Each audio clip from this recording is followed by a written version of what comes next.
Shalom, Kahalo, Yahweh Shem Yahushua, Bahashim Nakal Kodash, double honors to the other apostles and other bishops of GMS, including the elders that came before them that taught us this truth.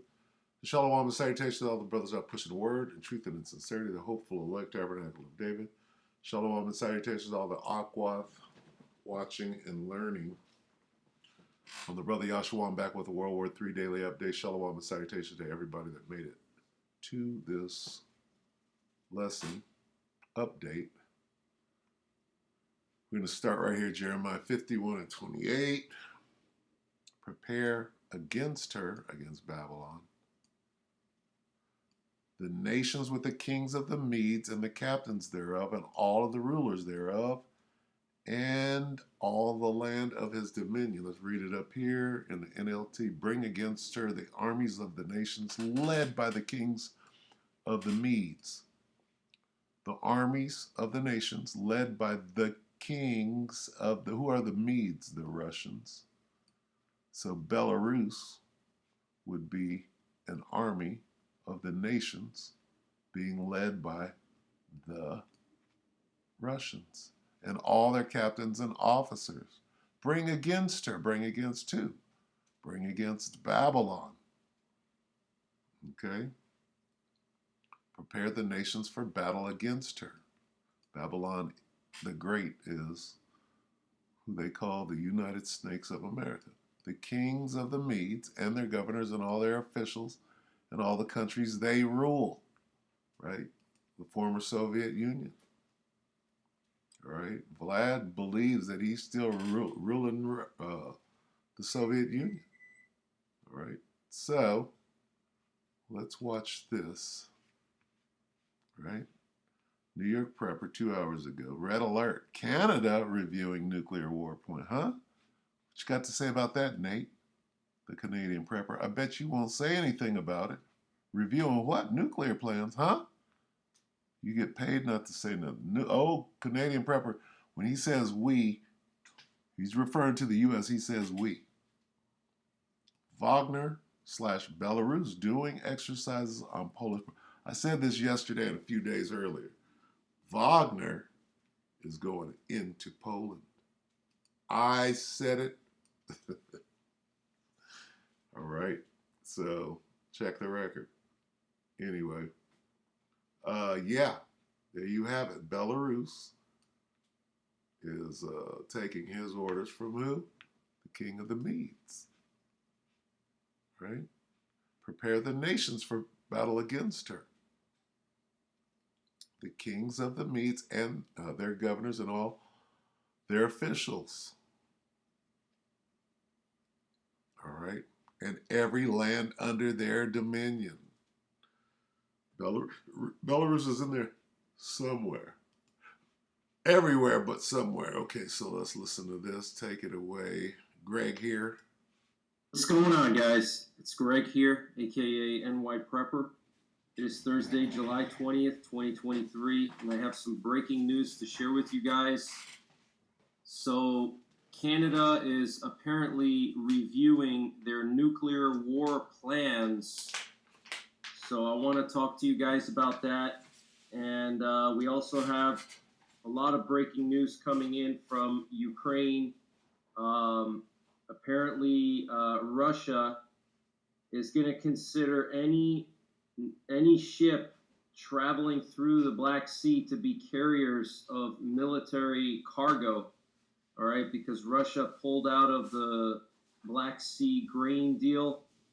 So Russia is now saying any ship traveling into the Black Sea could potentially be a carrier of military cargo for Ukraine, and so they could potentially be targeted. All right.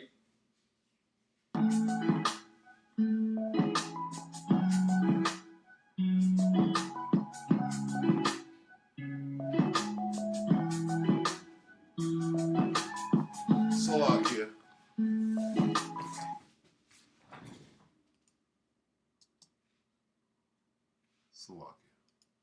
All right. And the U.S. is now saying that Russia is preparing to attack civilian ships in the Black Sea and then blame Ukraine. Right, that's what a U.S. official said. And a White House National Security Council spokesperson said that the U.S. has information indicating that Russia has laid additional sea mines in the approaches leading to Ukrainian ports. The U.S. is not ruling out that Russia might expand its attacks against civilian shipping in the Black Sea and blame Ukraine. Okay, so that is absolutely huge news, guys. We could see, war break out in the Black Sea now. We'll have to keep an eye on the Black Sea very closely. Um, and last night, or actually early this morning, KLW World News, Lee Wheelbarger reported that there were two U.S. NATO aircraft that disappeared over the Black Sea. He was saying that it was a P-8 Poseidon that disappeared over the Black Sea, and then there was a flurry of EAM activity afterwards, emergency action messages. Now, emergency action messages are coded messages that go out to our nuclear forces. And so, I don't know more than what he was reporting. I haven't had a chance to research this myself, but that's what KLW World News is reporting. You can check out his channel on YouTube, KLW World News, and he's covering it right now. Pretty interesting. There were some very long emergency action messages that went out this morning right after these P-8 Poseidons disappeared over the Black Sea, and they had 172 characters, which is extremely unusually long for an EAM. Okay, normally they're like 30 characters or so, and these messages were 172 characters. That was just a few hours ago. Okay, so something's going on over there. We also have some breaking news that the Wagner Group and Belarus are going to be doing some exercises along the Polish border. And the Polish military is saying now that they are monitoring the situation very closely. We also have some breaking news that the Russian missile strikes on Odessa yesterday damaged a Chinese consulate. Okay, so a lot of stuff going on. I want to read to you this article about Canada updating their nuclear war plans. Okay, so this is coming from CTV News. It's some kind of Canadian news channel. Canada is dusting off and updating emergency protocols to deal with fallout from a possible tactical nuclear exchange in Europe or the spread of radiation across the ocean from a Ukrainian power plant explosion. Internal Public Safety Canada notes show the measures include updating a highly secret plan to ensure the federal government can continue to function in a severe crisis.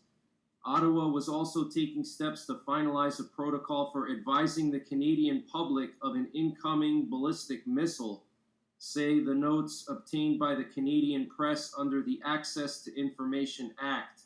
All right, so they're upgrading their continuity of government plans, which is, basically relocating all of the most important people in the government to bunkers. And they're also finalizing a protocol for advising Canadians of an incoming ballistic missile. All right, so that's huge, guys. I would say it's huge. The talk is all nuclear, World War III. Why is Canada reviewing nuclear war? Because we're in World War III. Poland, right, is where this is the jumping off point for everything. For world wars, I believe the last two jumped off in Poland. Okay? So, let me look at that real quick. ESG score.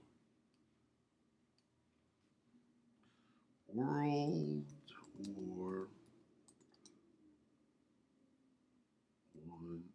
I and II started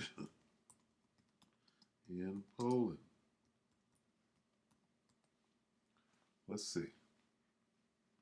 History of Poland during World War II. When World War I started, Polish territory was split during partitions between Austria, Hungary, and the German Empire. Let's see. Invasion of Poland. Okay. It says German troops invaded Poland on September 1st, 1939, triggering World War II. Okay. Why the invasion of Poland in 39 launched World War I? Austria was Franz Ferdinand, right? Let's see. Between Austria-Hungary. It says Polish territory was split during the partitions between Austria and Hungary. History of Poland. Let's see. World War I started where? Where did World War I start? Question. Franz Ferdinand.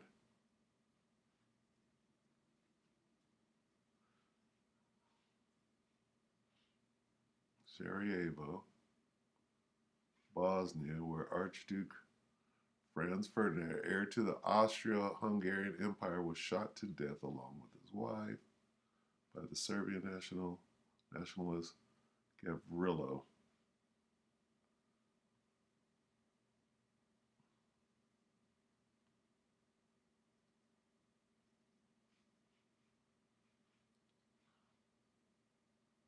Very close.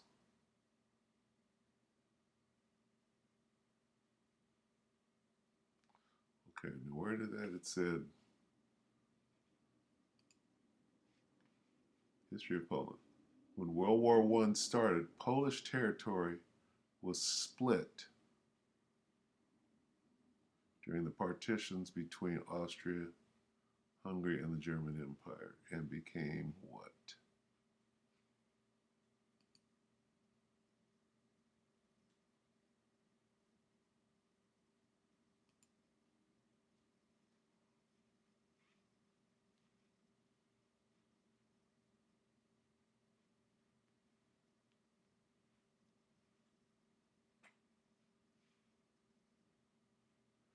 Became the scene for many operations on the Eastern Front.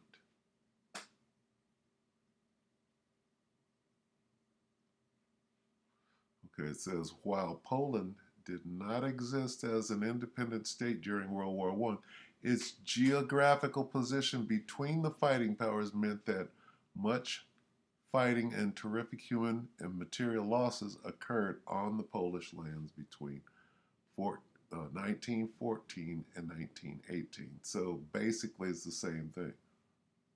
Polish territory was split. Okay, so wasn't no Poland during World War I, but it was Austria, Austria-Hungary, and German. So it started in Poland. Okay, that's what this is saying. This is saying when World War I started, Polish territory was split between the partitions between Austria and Hungary. This is Franz Ferdinand right here. So what was Poland was split down the middle between Austria-Hungary and Germany and the Russians.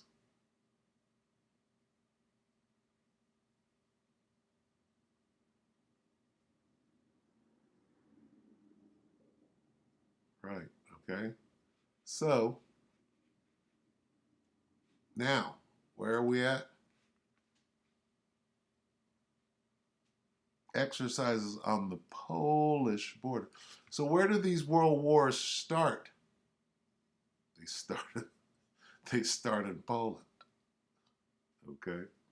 Now, yeah, you got Ukraine fighting Russia, right? I looked that up yesterday. did I looked up map of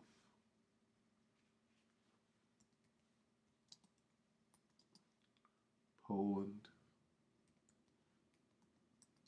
and Russia.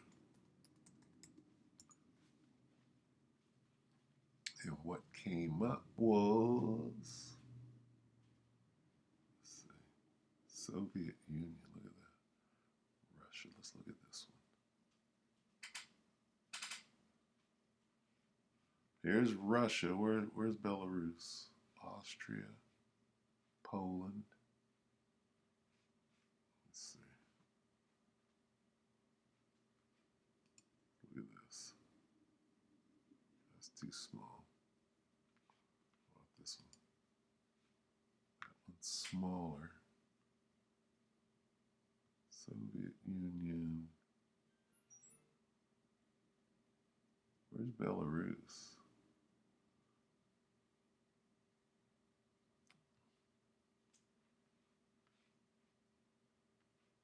Lithuania, Poland.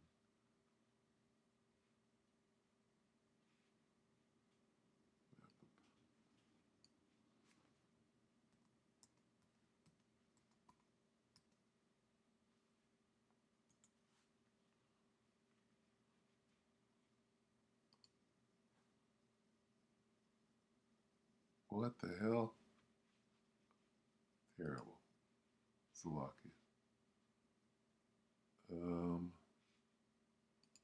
we are. Okay, so here's Ukraine.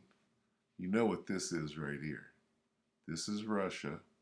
This is Belarus. This is Ukraine. Here's Poland. Okay? It's very important. Okay, Wagner was sent where? To Belarus. Why did they send a Prigozhin and Wagner to Belarus? For this. For this right here. Okay. The start of World War III. Mark my words. You will rule on this, mark my words. All right, so, yeah. Yep. Wagner, Prigozhin, Belarus, doing exercises on the Polish border. The hell? And what does that mean? We'll end on this. We're just doing a little scrutinizing here. What does it mean? It means that we have come to the end of another daily update. Revelation 11 and 14. The second woe has passed. Behold, the third woe is coming shortly. World War III. Shortly. All right, so with that, we hope that the lecture edified you, brothers and few sisters. With that, we can say shalom.